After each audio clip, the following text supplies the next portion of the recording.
Bonjour les amis, bienvenue sur commentphotographie.com. Alors aujourd'hui j'ai la question de Michel. Michel fait les photos de ses filles qui font de la danse et visiblement elle a toujours un problème, elle n'arrive pas à avoir les photos nettes.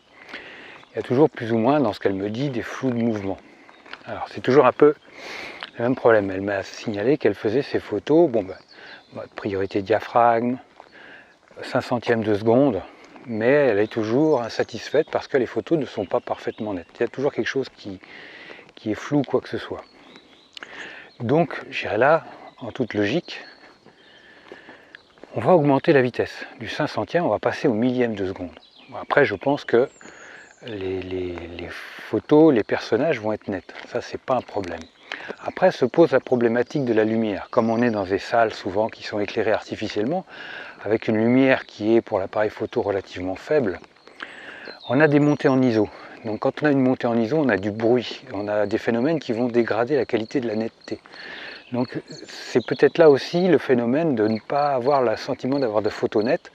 Ça peut également provenir du bruit que l'on a sur l'image.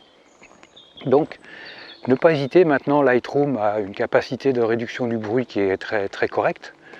Le problème c'est que ça génère un DNG, mais bon c'est pas grave, on développe un JPEG du DNG et puis ça fonctionne. Vous avez des noise, vous avez des XO Puro, il y a d'autres solutions, voilà. Des XO fonctionnent, pas des XO, qu'est-ce que je raconte? Si, des XO Puro et des noise. Des noise fonctionnent très bien, toutes ces solutions sont très efficaces contre le bruit. Donc ce qui fait que maintenant, vous allez récupérer des photos parfaitement nettes,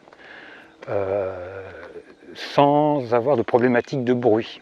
Même si vous êtes à des sensibilités ISO relativement élevées, vous aurez des photos beaucoup plus qualitatives que ce que vous n'avez autrefois. Ce qu'il faut dire aussi, c'est que Michel a un appareil photo qui est un Nikon D5003. Alors Nikon est relativement efficace en termes de montée de bruit, des matériels très efficaces.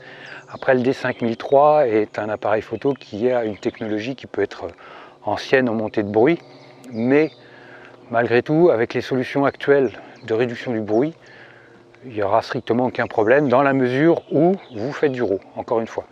Ne faites pas du JPEG directement. Astreignez-vous à voir comment fonctionne le développement RAW sur un logiciel comme Lightroom par exemple.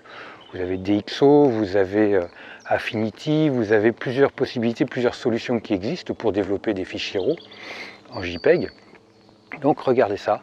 Au passage, vous avez une formation Lightroom dans ma page de formation sur le site commentphotographie.com, donc n'hésitez pas à aller jeter un œil. Voilà les amis, écoutez, je vous souhaite d'excellentes photos, de bonnes photos, de belles photos à tous. Un petit like, ça me fera super plaisir, moi je vous like super fort. Et puis n'hésitez pas à vous abonner à la chaîne, à la partager.